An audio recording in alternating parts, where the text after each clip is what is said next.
नेपाल और भारत सरकार के कागजों में वो जगह नो मैंस लैंड है, लेकिन वहां एक दो आदमी नहीं, पूरा गांव बसने लगा है, मदरसा चलने लगा है। कहने को इलाका भारत में है, मदरसा हिंदुस्तानी कहा जाता, लेकिन यहाँ पढ़ाता रहा शख्स नेपाली है।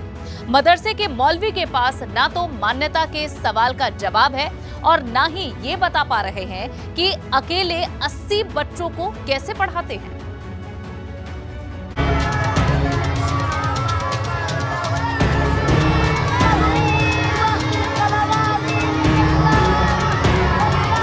श्रावस्ती में भारत नेपाल सीमा पर दिख रहा ये मदरसा उन सैकड़ों मदरसों में से एक है जिनके गेट तो भारत में खुलते हैं लेकिन खिड़कियां नेपाल में। हम इस वक्त मौजूद हैं भारत नेपाल सीमा के पिलर नंबर 12/640 पर। हम आपको तस्वीरें दिखा रहे हैं। हम इस वक्त नो मैंस लैंड पर हैं।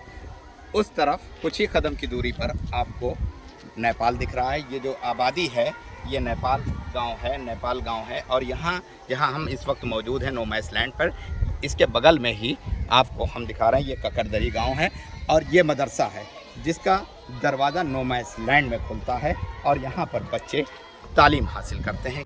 श्रावस्ती की 62 किलोमीटर की भारत नेपाल की खुली सीमा के नो मैंस लैंड पर भी बस्तियां बस चुकी हैं। यहाँ के मुस्लिम बहुल क्षेत्र में भरता, रोशनगढ़ और ककरदरी जैसे कई गांव हैं जहां पर नो मैंस लैंड पर मदरसे संचालित हैं।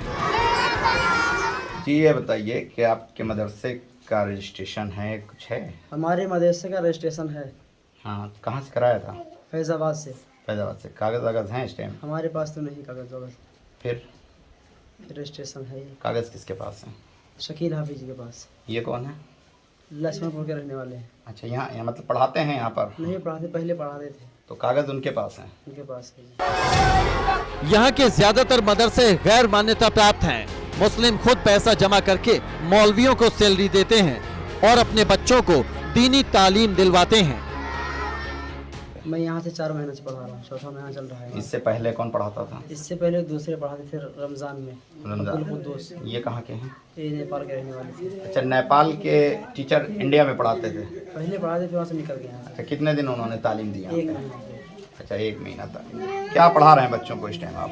उर्दू पढ़ा रहे हैं, अरबी पढ़ा रहे हैं, इंग्लिश हिंदी भी पढ़ा रहे हैं। इंग्लिश हिंदी भी पढ़ा रहे हैं। इस तरह से नो मैंस लैंड पर बस्ती का कॉरिडोर बन गया है।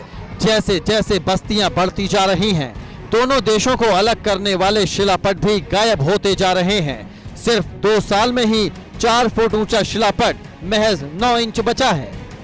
अवैध रूप से संचालित मदरसे देश के लिए बड़े खतरे का संकेत दे रहे हैं। नेपाल के लोग मदरसे में आकर पढ़ाते हैं। एक मौलवी 80 बच्चों को पढ़ाता है।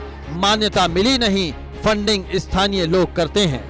एबीपी गंगा के लिए ककरदरी भारत नेपाल बॉर्डर से अम्मार रिजवी की रिपोर्ट।